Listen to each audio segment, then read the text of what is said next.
The Edge. Alright, guys, let's begin. Let's just jump right into this one. On today's episode of The Edge, we will be looking into They Who Watch, a name I am currently giving the creatures that I'm describing in this episode. I'm not really sure what these things are. No one really is. There's not a lot of videos out there or any textual evidence I could find. But I know they definitely exist because they've been spotted multiple times before. I just don't know what they are, which is interesting in itself because they must be new. You know what I mean? I know what you're thinking. Well, what do you mean? Something can't be new. Like something living can't be new. Well, first of all, they might not be living. Second of all, I mean, it can be new. I mean, within the 21st century, there are a lot of new things that have been discovered, both physically and spiritually. There's a lot of stuff that goes around here, and I can't really find a lot of folklore or really any what would you call it? Any stories on it at all? Really, honestly, which is kind of odd. But I guess it just had to be do what you have to do sometimes, I suppose. But anyways, let me talk about this stuff. Let me talk about what I think they might be. And if you don't know what I'm describing, I'll describe them to you. They are a group of people or one person standing outside of people's houses. And at midnight, preferably. Which is kind of an odd hour. You know, you'd think maybe 3 a.m. because of the whole witching hour thing, but I don't know. I guess midnight's sort of creepy. I mean, some of us don't go to bed till midnight. But, sorry, guys. You'll have to excuse me. I'm a little sick right now. But hey, I'm still doing the podcast. So, they're like humans. But they're sort of like a shadowy version of a human. And they don't really have arms, which I found interesting. So I thought that would have narrowed it down for me, but it really hasn't. Now, what do I think they are? What I think they are banshees, to be honest with you. I think these things quite definitely might be banshees. If you don't know what banshees are, they are a creature from... They're a creature from Irish folklore that stand outside of your house at night. And it's, you know how folklore is. Over the years, it sort of gets all mixed and mangled together. But supposedly, the reason they're standing outside your house is because one of your family members is close to death. They're mourning death, or one of your family members has recently died. I would hope that's not the case, but that seems to be the folklore. And I couldn't find much on anything that stands outside your house at midnight, which is interesting. Interesting it's an interesting concept, I suppose. You could say. Let's see here. And, let's see. So we're looking for Banshees. Banshees.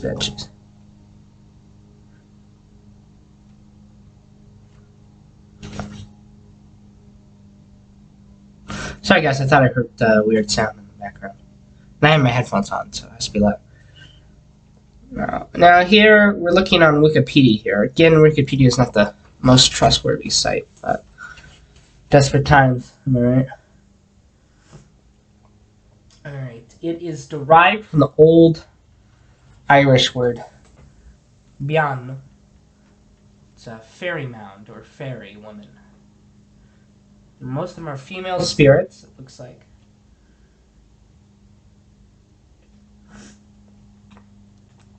They appear to be all female spirits, similar to things around that folklore. A Banshee is a female spirit Alright, so apparently it's a female spirit in which Irish folklore and hundreds of and they heralds the death of a family member, using usually by wailing, shrieking, or kneeling. Her name is connected to the mythological important term of mounds, the dot of the Irish countryside, which was known as the side in Old Irish. Interesting.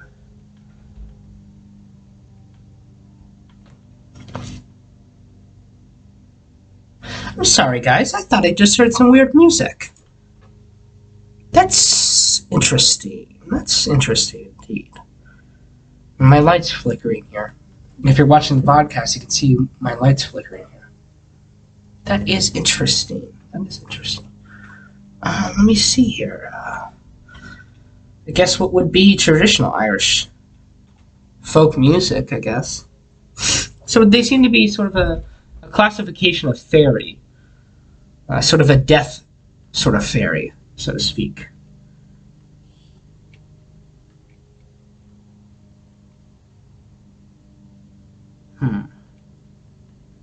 Sorry, that's weird. I'm hearing some stuff. That's kind of weird. So yeah, basically what I think these things could be banshees.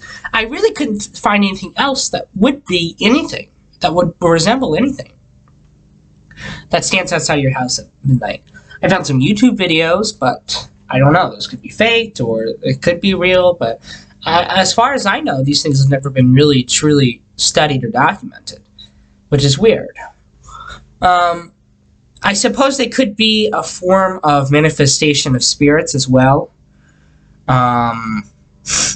Depending on the areas, I would have to look at the areas, but maybe some of the areas were heavy and, maybe it was a battlefield or a graveyard, possibly Indian burial mounds, places like that. If there's enough death around and there's enough energy, actual living energy, a spirit can actually manifest. And that's not always in the house. It doesn't always manifest in the house. I mean, there are some folklore of people on the side of the road, ghosts on the side of the road who come into your car. I mean, these things definitely have a lot of power to them, whatever they are. And they seem to want to reach out and communicate. And now that could be weird. Let's see here. I'm wondering here. That's interesting. I'm looking here and I'm seeing these spirits like to communicate, I suppose, but it's so interesting, really, on what it could be. I mean, as far as I know, this is uncharted territory. What I'm talking about here, I don't know what they could be. I mean, okay, so let's see here. I really can't find anything on these things, which is weird. But I think they might be a form of banshee. Now, the reason I think that is because... Wait, let me try something here. Let me try something here, guys. That was kind of weird. If you're watching my podcast, let me know if you just saw that in the background here. Right here. That was kind of weird. Let me see here. Something here. Because the city I live in, it was founded by a lot of German settlers. German folklore.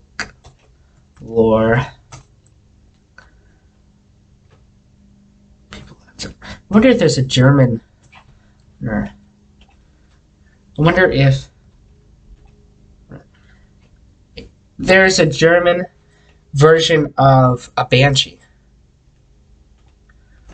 German version of a banshee. Be interesting. Banshee, German translation.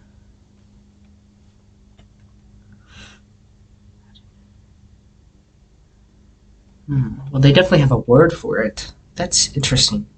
It very much is. Another thing I think they could have been is skinwalkers. And that would be a little peculiar for our area. We live in a neighborhood. And I'll get to this later in the podcast, but there's some stuff that's been happening in my neighborhood. But the area where I live, it is surrounded by nature, so I suppose there could be skinwalkers. And there were Native Americans in this said area. Um, I just would find it hard to believe that they would come into a neighborhood, but I suppose it's a possibility. And they're sort of, unshapen human forms that come out at night, so I suppose that's a possibility. But the fact that they're trying to communicate via letters, no less, that is interesting. That is interesting. And they're making their presence known. They're making it known that yeah, they are a thing. They are here. So that's definitely an interesting possibility. Anyways, yeah. So next section. Ooh.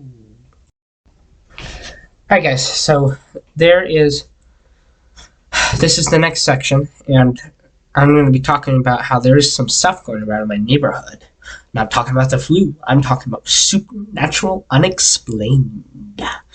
You heard me right.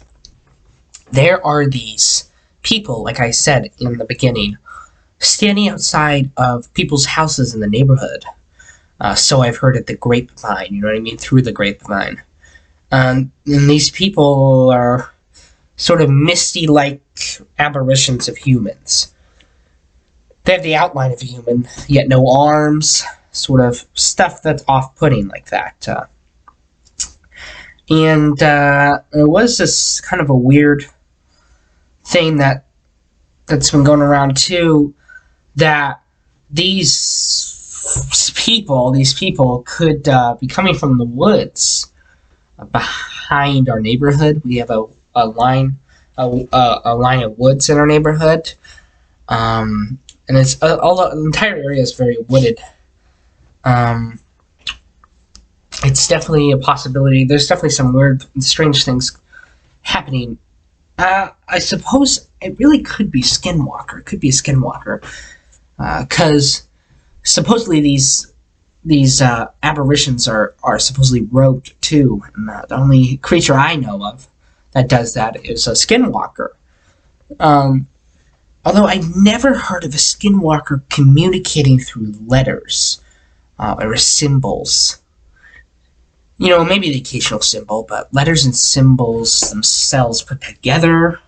It's very interesting concept. In my family has some Native American roots. We do, and Navajo roots. And my great grandmother, she's 50% Navajo, Mexican Indian. And we wouldn't even be talking about this. Like she wouldn't even give her input on this, because they truly and heartily believe that if you talk about skinwalkers, just by talking about them, there's some problems will occur and some problems will come up. But I believe that if we let fear get the best of us, that it's all downhill from that point. I think that we should not fear anything. There's a section from the Old or the New Testament, and I don't really like to get on religion here, but I mean it is definitely in it. And let me talk. There's two sections from the Old Testament here. One I want to talk about is about. Let me see. It's about the Watchers.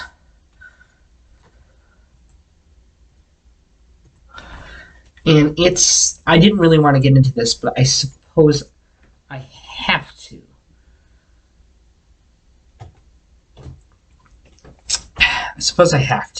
I don't really like to get into the religious side of here, but I suppose there's a little bit of religion in every little bit of folklore.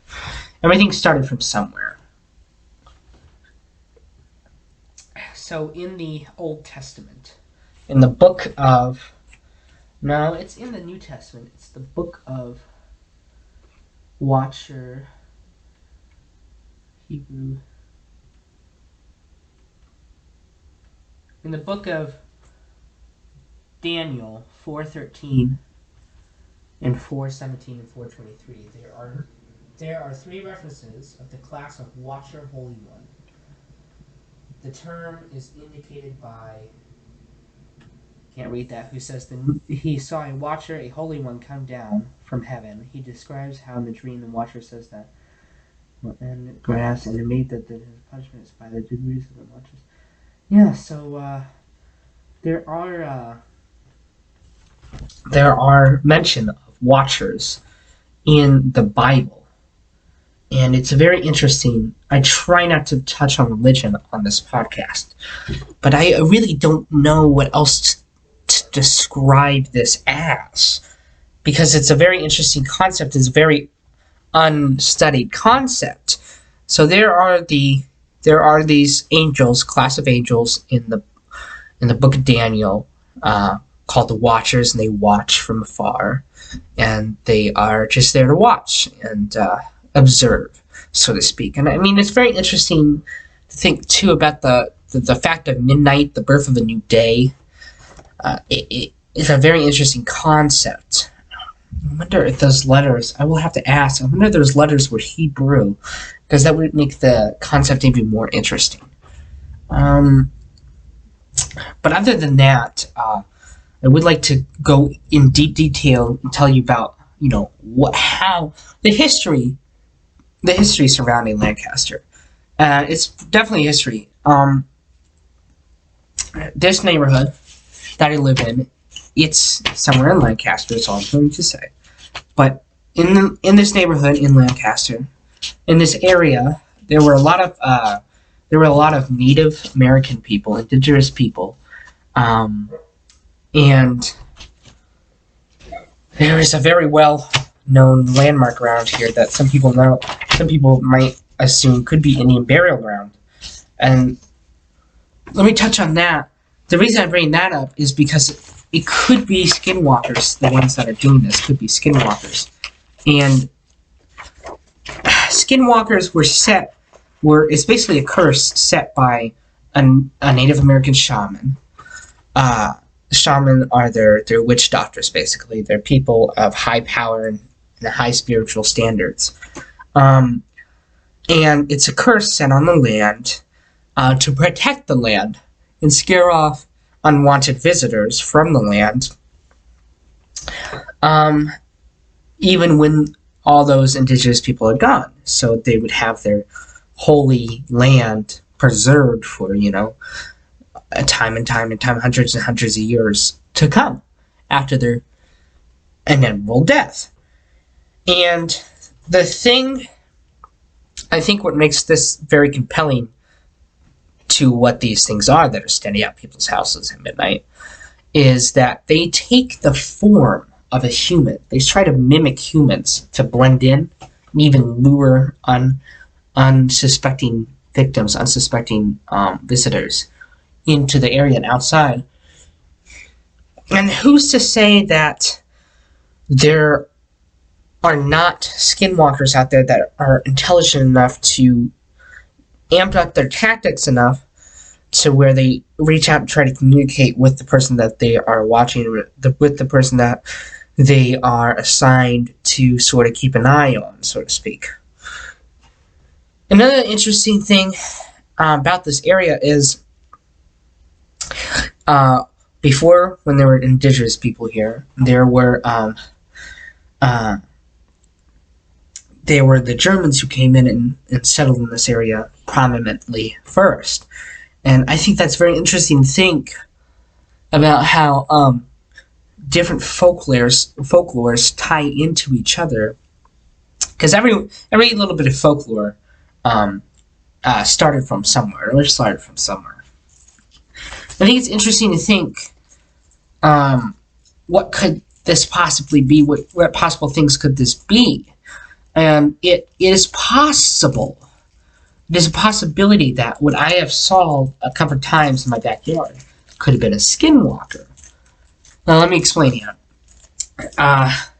What I had saw was a wolf-like creature, but giant wolf-like creature.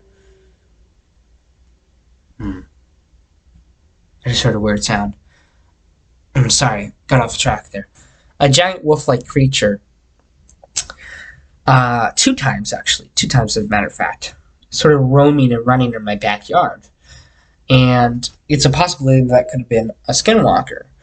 And, I don't really like to use the term skinwalker because it definitely me having indigenous blood in me, and my grandma being so much of a Navajo descent. It's definitely a touchy subject for me to talk about, but I am talking about it for you guys here on the podcast.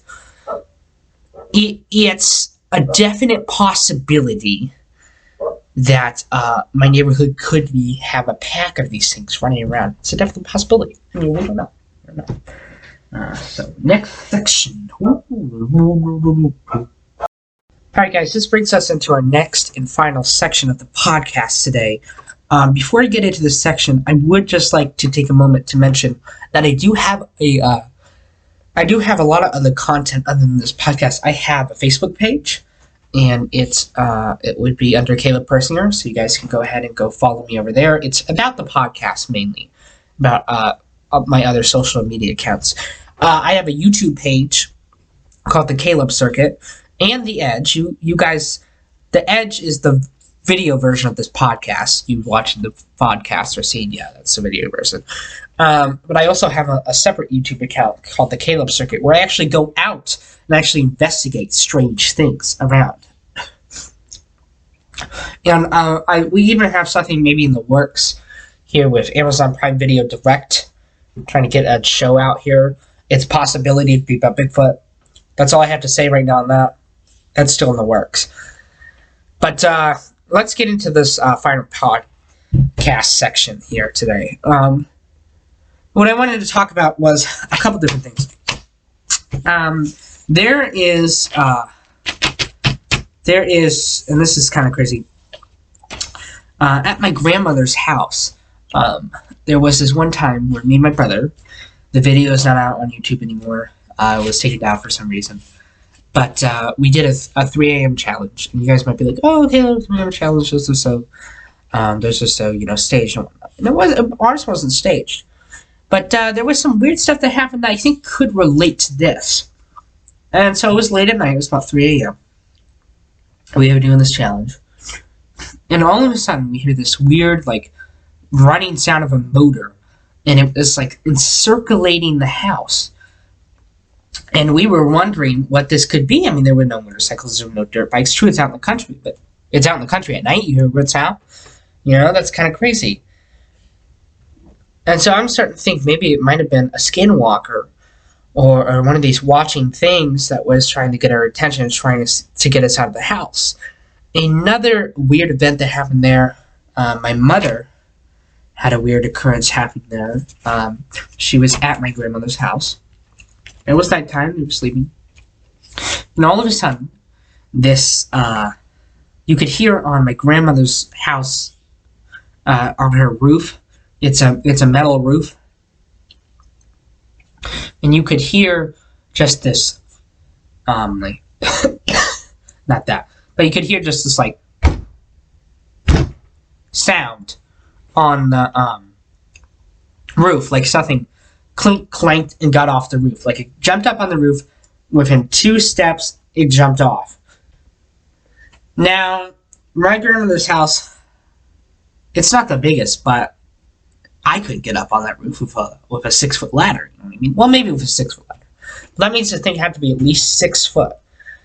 Now, it could have been a couple different things, Sasquatch, stuff like that. But my mother swears that she thinks she also heard a howling sound, like whoo, afterwards. She swears that she thinks it was a werewolf. Now, what do skinwalkers look like? Wolven creatures.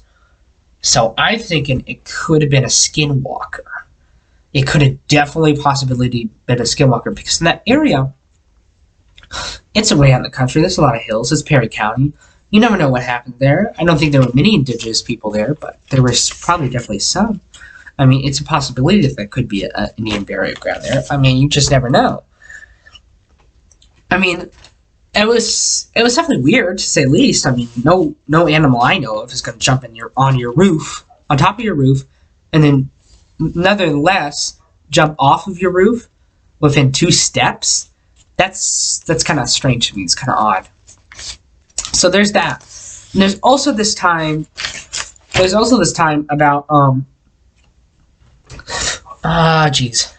How many years ago was it? I don't know. I don't really know how many long ago. It was at least a couple years ago. At least. We were out, and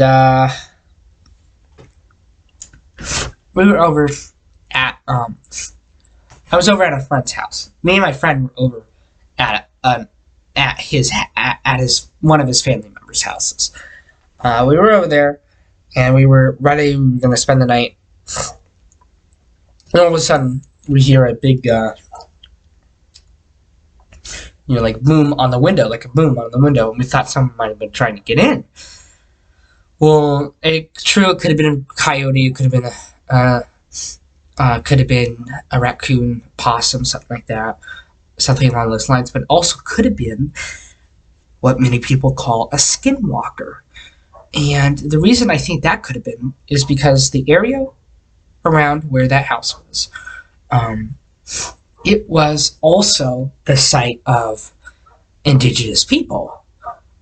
Most of Ohio, indigenous people lived there at one point in time, which begs the question: when you come onto their land and you build on their land, I mean, I wouldn't be very happy if you did that with me. I wouldn't be very pleased with you. I'd be kind of upset, to be honest with you.